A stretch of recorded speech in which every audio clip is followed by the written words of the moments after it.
यह किस्सा उस दौर का है जब सल्तनत का हुक्म आखिरी बात मानी जाती थी, जब रियाया की आवाज सुनने वाला कोई नहीं था, जहां सर झुकाना ही बंदों का नसीब था।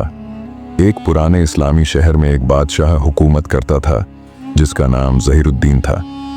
उसका महल सोने से जड़ा हुआ था, पर्दे रेशमी और जमीन फारसी कालीनों से ढकी हुई थी, मगर उसका दिल इंसाफ से खाली था। न उसमें रहमत थी, न खौफे खुदा। उसके तख्त के नीचे गरीबों की चीखें दबी थीं।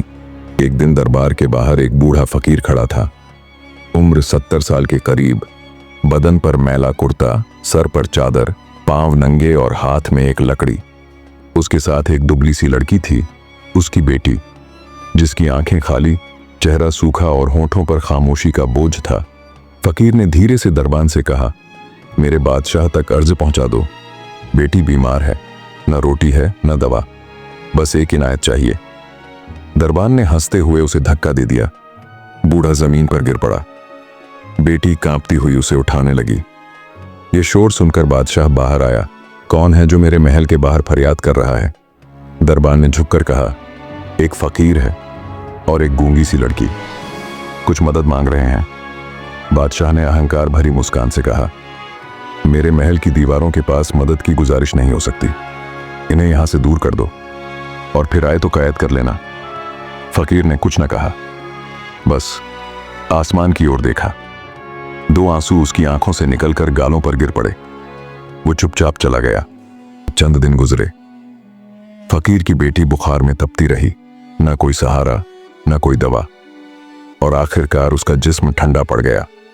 फकीर ने उसे दफन करते हुए आसमान की तरफ देखा और कहा, ऐ रब्बुल इज्जत, मैंने तेरी मखलूक से इल्तिजा की, इन्होंने इनकार किया, अब तुझे सुपुर्द करता हूं।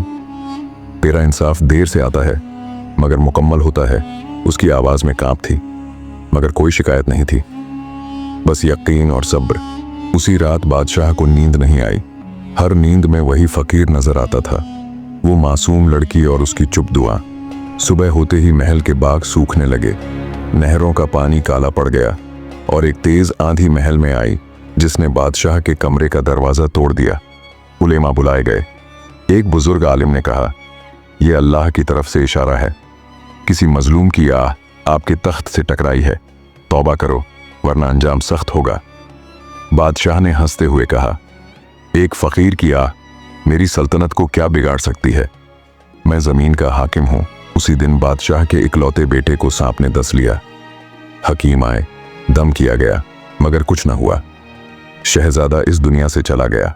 बादशाह रोया, बिखरा, मगर फिर भी गर्दन झुकाने की बजाय आसमान की तरफ देखकर बोला, अगर तू वाकई है तो मुझे अपनी ताकत दिखा। अगले ही दिन महल में झलझला आया। जो गुंबद घमंड की निशानी थे, जो दीवारें ताकत का निशान थीं, सब गिरने लगे। बादशाह भागकर बाहर आया और शहर के दरवाजे पर वही फकीर खड़ा था। बादशाह घुटनों पर गिर पड़ा, आंखों में आंसू, लबों पर डर। मुझे माफ कर दो, मुझसे गलती हो गई।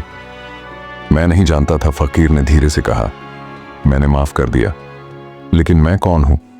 फैसला तो उस जात का है जो जमीन को हिलाता है, दिलों को धड़काता है और मखलूक को रिस्क देता है। उसी पल बादलों की गड़गड़ाहट हुई, बिजली चमकी और बादशाह का दिल फट गया। वो वहीं गिर पड़ा। बादशाह की मौत इबरतनाक थी। उसका जनाजा बारिश में भीगता रहा, बादल गरजते रहे, जमीन गीली होती रही। सालों बाद उसी जगह एक मजार बनी, उस पर एक तख्ती लगाई गई। यहाँ वो दफन है जिसने फकीर को झुठलाया और रब के इंसाफ का मंजर देखा, और वो फकीर गायब हो गया, शायद इस दुनिया से, शायद लोगों की आंखों से, मगर उसकी दुआ रह गई। उसका सब्र अर्श तक पहुंचा और उसकी खामोशी ने इंसाफ की कहानी लिखी। नतीजा, जब जुल्म इंतहा को पहुंच जाए और मजलूम की खामोशी सिजदा करती है, तो फिर इंसाफ जमीन पर उतरता है। इस कहानी से हमें क्या सबक मिलता है? यह किस्सा हमें यह समझाता है कि दुनिया में जुल्म चाहे तख्त पर क्यों ना बैठा हो, लेकिन अल्लाह की पकड़ से कोई बच नहीं सकता।